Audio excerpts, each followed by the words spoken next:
জুলাই সনদে স্বাক্ষর করে এই যে হ্যাঁ ভোট না ভোট হয়ে গেল।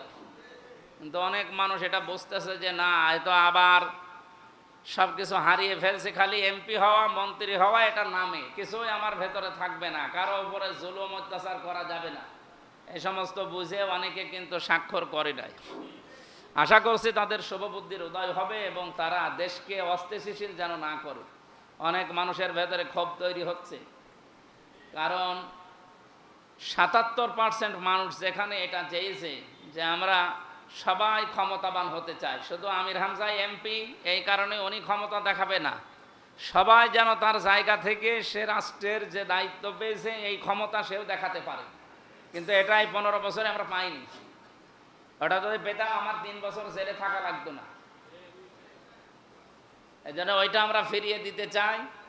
যদি আপনার শত্রু বিচার প্রার্থী হয়, তার দিকে তাকিয়ে আপনি বিচার করবেন না, আপনি বিচার করবেন ন্যায় বিচার। আল্লাহ রাব্বুল আলামিন আমাদেরকে আরো, এখানে কেবল আল্লাহর জন্য এই শাহাদত কেন, এটা আজকের আলোচ্য বিষয়।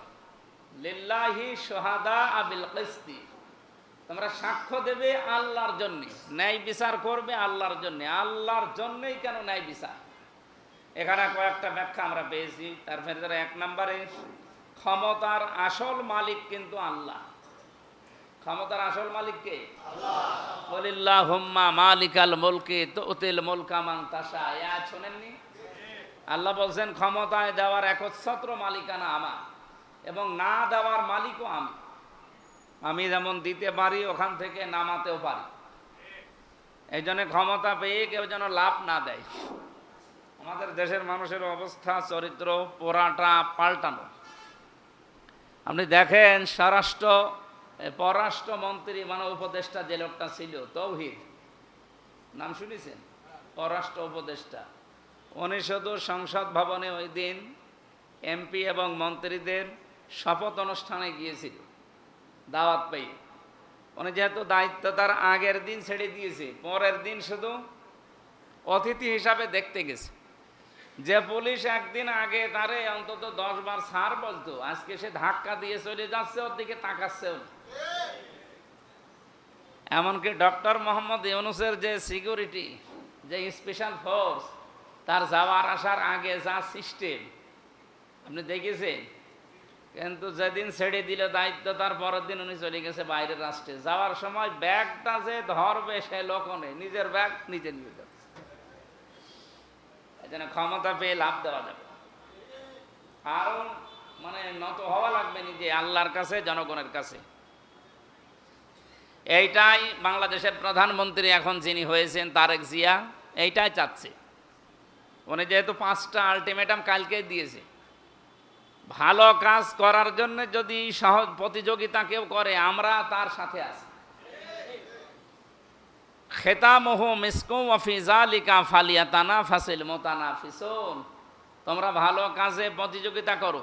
ওই যে খেতামহু মিসকুন, এটা জান্নাতের একটা নিয়ামতের নাম, ওটার মুখ ঢাকা আছে, ওইটা পাওয়ার জন্য তোমরা প্রতিযোগিতা করো। এই প্রতিযোগিতায় যারা আজ লিপ্ত তাদের পেছনে আমরা আছি, বিরোধী দল হই আর সরকারি দল হই আর স্বতন্ত্র হই, যেখানেই থাকবো আমরা চেষ্টা চালাবো যেই ভালো কাজ করুক না কেন। জামাত ইসলামী বাংলাদেশ ঘোষণা দিয়েছিল যে আমরা এমপি মন্ত্রী যাই হই সরকারি গাড়ি নেব না, ট্যাক্সের যে গাড়ি, এরপরে বাড়ি নেব না, যে ফ্ল্যাট আছে সরকারি ফ্ল্যাট দেয় এগুলো আমরা নেব না। তো এখন দেখছি এই কথাগুলো সামনে নিয়ে এসে, যেহেতু বিরোধী দল যারা তারাই নিচ্ছে না, সরকারি দল হয়ে নিলে কেমন হয় না? এই জন্য তারা অলরেডি তারেক জিয়া ঘোষণা দিয়েছে যে আমরাও সরকারি গাড়ি নেব না, নিজের গাড়িতে চড়বো, নিজের টাকা দিয়ে তেল কিনে চড়বো। এটা একটা ভালো উদ্যোগ না? এমনকি সরকারি বাড়িও নেব না, যারা বাড়ি নিজের বাড়ি আছে তারা ওই বাড়িতে থাকবে, আর সরকার যে ভাতা দেয় মাসে মাসে ওই ভাতা দিয়ে বাড়ি ভাড়া করে থাকবে। সুতরাং আমরা এটাই চাচ্ছি। আগামীতে যদি অন্তত বিরোধী দল এরকম শক্ত পজিশনে থাকে, অন্তত কেউ অন্যায় করেও টিকতে পারবে না। যদি কেউ এদিকে ওদিকে যায় আমরা চেপে ধরবো ইনশাল্লাহ। যদিও কালকে সড়ক এবং যোগাযোগ মন্ত্রী যিনি, উনি একটা অলরেডি কথা কোন উদ্দেশ্যে বলেছে আমি জানি না, কিন্তু কথাটা ওইভাবে বলা হয়তো ঠিক হয়নি। চাঁদার বিষয়ে। সমঝোতার মাধ্যমে কেউ যদি চাঁদা আদায় করে তার কোনো দোষ নেই, জোর করে নিলে তার দোষ। সমঝোতা করে চাঁদা আদায় কোন পাগল তারা নিয়ে আসে, এই একটা কথা হলো। সুতরাং দায়িত্বশীল জায়গায় থেকে এরকম কোনো কথা বলা যাবে না। এমনকি আমি নিজেও যেন আগামীতে সাবধান এবং সংশোধন সতর্ক হয়ে কথা বলতে পারি, আল্লাহ যেন তৌফিক দেন। কারণ এই চেয়ারগুলো পাওয়ার আগে আমাদেরকে যিনি এই যে শপথ বাক্য পাঠ করাচ্ছিলেন, যে আয়াত অনুযায়ী সূরা নাহালের 91 নম্বর আয়াত, এখানে ওয়াদা সংক্রান্ত কোনো বিষয় আছে, শপথ বাক্য কি করে পাঠ করা লাগে। সুতরাং আমরা শুধু শপথ এই 299 জন যারা নিয়েছি, শুধুমাত্র ওই যে প্রধান নির্বাচন কমিশনের হাতে, রাষ্ট্রপতির হাতেই নেইনি, আমরা নিয়েছি সরাসরি শপথ আমার আল্লাহর কাছে এই জনগণের জন্য। কোরআনের আয়াত পড়ার মাধ্যমে তারেক জিয়া সহ, প্রধানমন্ত্রী সহ আমরা সবাই নিয়েছি। সুতরাং এই কথা আমরা যেন এই 91 নম্বর আয়াতটা সবসময় আমাদের মনে থাকে এবং আমরা যেন মেনে চলতে পারি। আপনারা দোয়া করবেন আমাদের জন্য। উনি আরও যে সমস্ত উদ্যোগ নিয়েছে, যে সরকারের প্রধান যিনি মাননীয় প্রধানমন্ত্রী, তার জন্য 12টা প্রোটোকলের গাড়ি থাকে। উনি বলেছে 12টা গাড়ি দেওয়ার দরকার নেই, 4টা দিলেই হবে। পেছনে 1টা দেন, সামনে 2টা দেন, আর মাঝখানে আমারটা দেন, এই যথেষ্ট। এটা একটা ভালো উদ্যোগ। 3 নম্বরে উনি উদ্যোগ নিয়েছেন, এই দেশে প্রধানমন্ত্রী আসলে, রাষ্ট্রপতি আসলে যে সিরিয়াল দিয়ে দাঁড়িয়ে থাকে পুলিশ প্রশাসন, এটার দ্বারা একটা মানুষের দৃষ্টিকটু এবং মানুষ এই যে জনদুর্ভোগে পড়ে। সিগন্যাল পড়বে, এই যে মালয়েশিয়ার প্রধানমন্ত্রী সিগন্যাল পড়ে ঠিক দাঁড়িয়ে যায়, মনে হচ্ছে সাধারণ মানুষ তৈরি আসতেছে। এইভাবে আমরা চলতে চাই, এটাও একটা ভালো উদ্যোগ। যতক্ষণ এই উদ্যোগের উপরে থাকবে আমরা সাধুবাদ জানাই এবং সাপোর্ট করব সংসদ ইনশাল্লাহ। এরপরে যে সমস্ত উদ্যোগগুলো তিনি নিচ্ছে, যে শনিবারেও অফিস করা লাগবে, হ্যাঁ ভালো, আলহামদুলিল্লাহ। আমরা তো চাই শুক্রবারও হোক, যেহেতু এই 18 মাস তো নির্বাচিত সরকার ছিল না, কাজ অনেক কমে গেছে। ওই যে মেম্বার, এরপরে কমিশনার, চেয়ারম্যান, উপজেলা চেয়ারম্যান, উপজেলা ভাইস চেয়ারম্যান, মেয়র, এগুলো কিছুই নেই। আছে এগুলো? তো এগুলোর দায়িত্ব পালন করা দরকার নাই? আজকে সকাল থেকে আমার বাড়িতে যেগুলো মেম্বারে করতে পারে, কমিশনার করতে পারে, চেয়ারম্যান করতে পারে, যেগুলো উপজেলা চেয়ারম্যানে পারে, এইগুলো সব এখন যাচ্ছে এমপির বাড়িতে। আজকেও মানে সকাল থেকে তো আমি 8টা থেকে বের হয়েছি পরিষ্কার পরিচ্ছন্নতার অভিযানে। এই যে 12টা 10-এ শেষ হয়ে গেল, আমি গোসল করে চলে এসেছি। তো এর ভেতরে হয়তো বাড়িতে কেউ যায়নি, কিন্তু এর আগে সকাল থেকে আরম্ভ হয়েছে, ফজরের পর থেকে। এই যারা গেল এই 7-8টা, এই ভিকটিমকে আমরা সেবা দিতে পারতাম যদি ওই নির্বাচিত মানুষগুলো এখন দেশে থাকতো। যেহেতু ছিল না, এই জন্য তাদের সেবার দরজা মাননীয় প্রধানমন্ত্রী উনি যেহেতু শনিবারেও অফিস করার উদ্যোগ নিয়েছে, এটাও সাধুবাদ জানাচ্ছে। আল্লাহ তাকে কবুল করেন এবং সে যেন ভালো হয়ে থাকার জন্য যে ঈমান দরকার এবং ইখলাস দরকার, আল্লাহ তাকে দান করেন।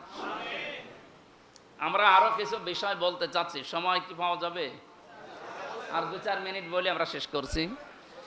সম্মানিত ভাইরা, এই যে তাকওয়া অর্জন করার জন্য আল্লাহ যতগুলো সাক্ষী আমাদেরকে আল্লাহর জন্য দেওয়ার জন্য বললেন, তার ভেতরে অন্যতম সাক্ষী হচ্ছে আমরা এই পৃথিবীতে মধ্যম পন্থা অবলম্বন করতে চাই। ওই যে ওয়ালা তাকুনু কাল্লাযিনা ওয়াকাযালিকা জাআলনাকুম উম্মাতাও ওয়াসাতাল লিতাকুনু শুহাদা আলান নাস, এই আয়াত অনুযায়ী সূরা বাকারার 143 নম্বর আয়াত।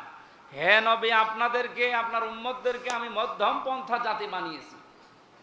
বস্ত শব্দটা আছে কোরআনে, যে একেবারে আপনি হাইফাই জীবন চলার দরকার নেই, আর একেবারে ফকির হওয়ার দরকার নেই। আপনি যেভাবে মিডিয়াম চলা যায় এইভাবে চলবেন। আমিরে জামাত ডক্টর শফিকুর রহমান এই 2 দিনের ট্রেনিংয়ে আমাদের এমপি যারা আমরা সবাই ছিলাম, এই কথাটা উনি কমপক্ষে 5 বার বলেছে, যে এমপি যারা হলেন, যারা বিরোধী দলের মন্ত্রী হয়েছেন, এমপি হয়েছেন এবং স্বতন্ত্র যারা, সবার জন্য আমার এই মেসেজ, যে এমপি মন্ত্রী হয়েছি বলে একেবারে মনে করা যাবে না, ওই আড়ম্বনা দরকার নেই।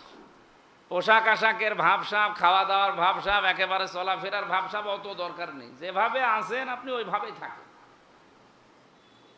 কয়েকজন এমপির উনি উদাহরণ দিলেন, সাতক্ষীরার রিয়াসাত আলী, মৌলানা রিয়াসাত আলী, পুলিশ ওনাকে ধরতে গেছে বিরোধী দলের খবর পেয়ে, যে ওনাই মাঠ থেকে বাড়ি আসছিলেন। জিজ্ঞাসা করছে যে এখানে মাওলানা রিয়াসাত আলী এমপি সাহেবের বাড়ি কোনটা? বলছে আসে। ওনারে ঘরের পাশে দাঁড় করিয়ে ভেতর থেকে পরিষ্কার জামা কাপড় যা ছিল পরিয়ে এসে বলছে, এই যে আমি, যে আপনাকে কিছুক্ষণ আগে দেখলাম। যে আমি, আপনারা চেনেন না তাই আমি বাড়ি চিনালাম। পুলিশ বলছে আপনাকে ধরার জন্য এসেছিলাম। আপনাকে কি ধরবো? আপনার যে বাড়ি, এ তো সেই টিনের বাড়ি উপরে, আর নিচে দেওয়াল দেওয়া হচ্ছে যে পাতা দিয়ে। তাই আপনারা ধরে দুদকের যে মামলায় আমরা ধরতে এসেছি, ও আমাদের বিশ্বাস হয় না, ছেড়ে দিয়ে চলে গেছে। তা আমরা এইরকম হতে চাই। এই যে ৭৭ জন, আমরা চরমনার একজন আছে ৭৮ জন, আর একটা যেহেতু বাকি আছে শেরপুরে একটা, এটা ৭৯ জন। এই ৭৯ জন মিলে আমরা আশা করছি আগামীতে বাংলাদেশে এই যে বাকি এখনো ২০০ কতজন আছে, ওনারা ২১২ জন আছে। আমরা এই মসজিদের ভেতরে বসে বলছি ১০০ ভাগ চেষ্টা চালাবো এই ৭৯ জন মিলে ওনাদেরকে তীরের মতো সোজা করে রাখবো। যদি এদিক ওদিক করে আমরা চেপে ধরবো ইনশাল্লাহ, সে সংসদে হোক আর সংসদের বাইরে হোক। তা আমরা মধ্যম পন্থা অবলম্বন করবো। এটা হচ্ছে আল্লাহর জন্য সাক্ষী হওয়ার একটা নিয়ম। ২ নম্বরে এই যে তাকওয়া অর্জন করার জন্য ন্যায় বিচার কায়েম করা দরকার। এটা ব্যক্তি, পরিবার, সমাজ এবং রাষ্ট্রের সব জায়গায় এই ন্যায় বিচার যদি আমরা কায়েম করতে পারি, রমজানের দ্বারা যে তাকওয়া অর্জন করার জন্য তাকিদ দেওয়া হয়েছে, সেইটা এবার বাংলাদেশে কায়েম হবে। আমাদের কাছে দল বেদল, ধর্ম অধর্ম না, মানুষ হলেই তার প্রতি আমার নিজের দল যা করেছে, অন্যের দল যা করেছে, আমি ওইটা হিসাব করে দেখবো এটা বৈধ কিনা। চাঁদাবাজি আমার দলের লোক করলে অসুবিধা নেই, অন্য দলের লোক করলেই ধরা লাগবে না, এটা ন্যায় বিচার না। আমি এমপি শুধুমাত্র ১,৮৩,০০০ ভোট পেয়েছি এদেরই না, আমার ৪.৫ লাখ ভোট সবার জন্য আমি এমপি। আর আমি সবাইকে আমার নিজের আপন ভাইয়ের মতো মনে করি, আপন বোনের মতো মনে করি। ইনশাল্লাহ আগামীর ৫টা বছর যেন সঠিকভাবে ইখলাসের সাথে সুন্দর নিয়মে, কিছু কিছু নিয়ম তো জানতাম না, সবগুলো এখন শিখতেছি। সংবিধান এবং কার্যপ্রণালী মন্ত্রণালয়ের কি কি কাজ সব আমাদেরকে ট্রেনিংয়ে জানিয়েছে, বই দিয়েছে।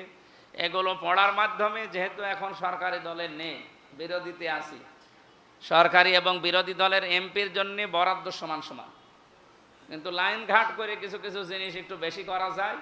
আমি চেষ্টা চালাবো আমার এই ফেস ভ্যালুটা কাজে লাগিয়ে আপনাদের জন্য কিছু করার, কারণ আমার তো আর লাগবে না, আমার যা আছে আছে চলে যাবে।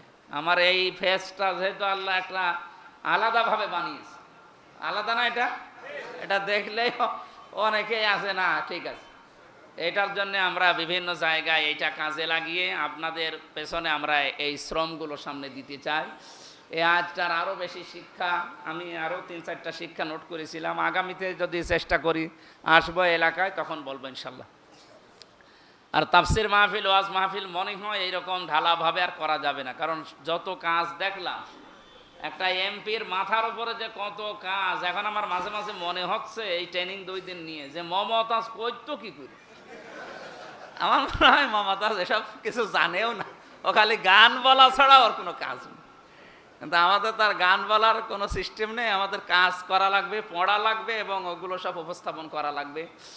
আর বিরোধী দলের সময় ফলরগুলো আরও বেশি দেওয়া হয়, ওখানে 1 মিনিট সংসদ চলছে বাংলাদেশের 19,000 টাকা খরচ, তো সেই টাকাগুলো তো সব আপনাদের। এই টাকার মূল্যায়ন করা দরকার এবং এই টাকার যেন হক আদায় করতে পারি।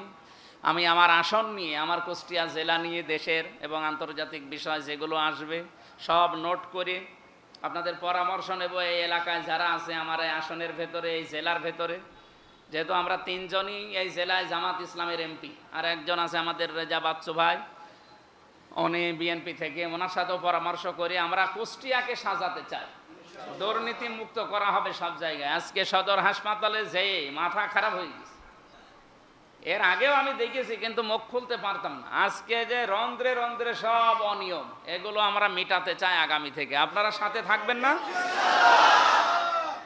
এরপরে ইঞ্জিনিয়ার জাকির হোসেন সরকার ভাই উনি আমাকে একটা আহ্বান জানিয়েছে যে এই যে বালির ট্রাকগুলোতে বালি পড়তে থাকে ড্রাম ট্রাকের, এইটার বিষয়ে আমি যারা দায়িত্বে আছে বা এই সংক্রান্ত যারা বিষয়গুলোতে পালন করে তাদের সাথে বসে এটা কি করে বালি একটু কম নিয়ে পানি ছিটিয়ে যেন না পড়ে, শহরটা যেন পরিষ্কার থাকে, এটার উদ্যোগ নিচ্ছি। আমি কালকে শনি রবিবারে ডিসির সাথে বসবো, এসপির সাথে, এগুলোর বিষয়ে কথা বলবো। যা আছে সময়, যেহেতু মাহফিল নেই আর আপনারা করতেও দেবেন না, সুতরাং এই সময়টা আমরা কাজে লাগাবো, কিন্তু সাথে থাকা লাগবে, ডাক দিলেই চলে আসবে। যখনই ডাক দেব দলমত দেখবেন না, আমি সবার এমপি হয়ে থাকতে চাই ইনশাল্লাহ। এরপরে আরো উদ্যোগ আছে, ওইগুলো দেখছি। কিছু মানুষ এরপরেও দেখছি এত কড়া ঘোষণা দেওয়ার পরেও, এই ত্রিমোহনী থেকে শুনলাম যে মাইকিং করে চাঁদা বন্ধ হয়েছে, এরপরে মজমপুর থেকে, বড় বাজার থেকে আরো কিছু জায়গা দেখতে পাচ্ছি এরা এখনো অন্য কায়দায় নিতে আছে। সে যে কায়দায় নেন না কেন, ঘুষ যদি হয় ঘুষই, সে যে মাধ্যমেই হোক, আমরা কোনো অন্যায় যেহেতু করব না, আমরা করতেও দেব না। সে যত বড় মহারথী হোক, আমি দেখব ইনশাল্লাহ। আপনাদের সবাইকে ভালো ভালো কাজে সাহায্য করা, অন্যায় কাজে আপনারা সাপোর্ট দেবেন না, সাথেও থাকবেন না। তাআওয়ানু আলাল বিররি ওয়াত তাকওয়া ওয়ালা তাআওয়ানু আলাল ইসমি ওয়াল উদওয়ান। ভালো কাজে একে অন্যকে সাহায্য করো আর সহযোগিতা করো। এই আয়াতটা আমরা সবাই মেনে চলতে চাই আগামী থেকে। যেহেতু রোজার মাসে আরও বেশি কথা বললে গলা শুকিয়ে শেষে বলবেন হুজুর রোজা ভেঙে ফেলেন। আজকের মতো থাক, আমিন। বারাকাল্লাহু লানা ওয়া লাকুম ফিল কোরআনিল আযীম। এই নামাজে আসার 15 মিনিট আগে আমার দাদি মারা গেছে। ইন্না লিল্লাহি ওয়া ইন্না ইলাইহি রাজিউন। আমি যাব একটু পরেই, হয়তো জানাজা কখন জানি না, একটু পরেই হয়তো চলে যাব। আপনাদের কোনো শিডিউল মেডিউল থাকলে তাড়াতাড়ি শেষ করে আমার একটু বিদায় দেবেন। সুন্নত যদি না পড়েন তাহলে